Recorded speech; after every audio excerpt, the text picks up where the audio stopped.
আসসালামু আলাইকুম এভরিওয়ান, সবাই কেমন আছেন? আশা করি সবাই ভালো আছেন। আজকে আপনাদেরকে ঈদ স্পেশাল খুবই মজার একটা কাবাব তৈরি করে দেখাবো। সেটা হলো গরুর মাংসের স্বামী কাবাব। সামনে যেহেতু আমাদের মুসলমানদের সবচেয়ে বড় একটা ধর্মীয় উৎসব হলো ঈদ উল ফিতর, আর কয়েকদিন পরে কিন্তু ঈদ উল ফিতর দেখতে দেখতে রোজাগুলো চলে গেল। তো সেই উপলক্ষে কিন্তু আজকে মজাদার একটা কাবাব তৈরি করে আপনাদেরকে দেখাচ্ছি। তো আমরা ঈদ উপলক্ষে নানা ধরনের রান্না তো করে থাকি, তার মধ্যে কাবাব কিন্তু খুবই একটা মজাদার একটা খাবার।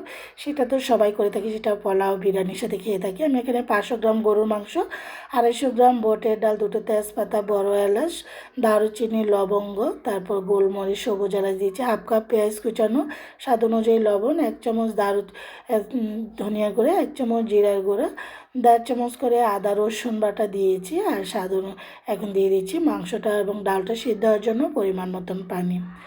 তা আসলে বেশি করে বানাবো, যেহেতু অনেক সময় দেখা যায় যে খুবই প্রয়োজন হয় মেহমান আসলে। তো এটা কিন্তু অলরেডি টকবগে ফুটে উঠেছে। তো এই 500 গ্রাম মাংস দিয়ে কিন্তু অনেকগুলো কাবাবেও হবে। তো এই যে আস্তে আস্তে কিন্তু ডালটা আমার সিদ্ধ হয়ে আসছে, দেখতে পাচ্ছেন।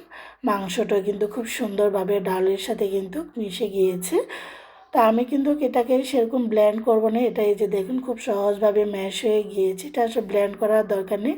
এখানে আবার হাফ কাপ পেঁয়াজ কুচানো, 20 থেকে 25টি কাঁচামরিচ, এটা কাবাব মশলা দিচ্ছি, 1.5 চামচের মতন, একটা ডিম দিচ্ছি বাইন্ডিংয়ের জন্য, প্রয়োজন হলে আবার আরেকটা দিয়ে দিব।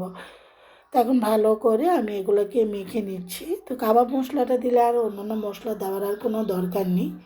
অবশ্যই ডিমটা দিতে হবে, ডিমটা না দিলে এটা একদম অতিরিক্ত হার্ড হয়ে যাবে, তখন কাবাবগুলো সফট হবে না, খেতে ভালো লাগবে না। তো দেখছি যে আরেকটা ডিম লাগে, আমার টোটাল 2টো ডিম লেগেছে।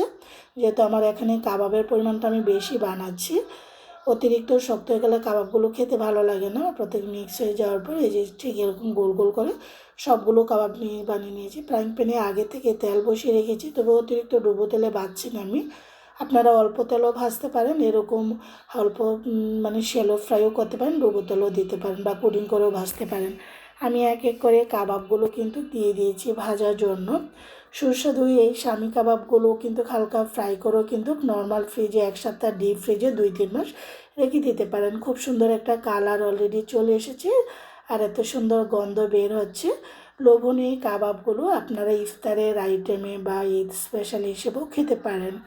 তো সবগুলো কাবাবে এক এক করে উল্টে দিচ্ছি। আসলে ডিমের কুসুমটা দিলে এরকম প্রচুর ফেনা ওঠে, কাবাবগুলো দেখাই যাচ্ছে না। তো আমার কাবাবগুলো এখন সব উঠিয়ে নিচ্ছি একটা সার্ভিং প্লেটে।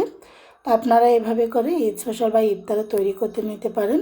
আমি সার্ভিং প্লেটে সবগুলো কাবাব তৈরি করে সার্ভ করে নিয়েছি। তো আমি এখানে লেবু এবং পেঁয়াজ দিয়ে সার্ভ করছি, অনেক মজা হয়েছিল, আপনারাও ট্রাই করতে পারেন।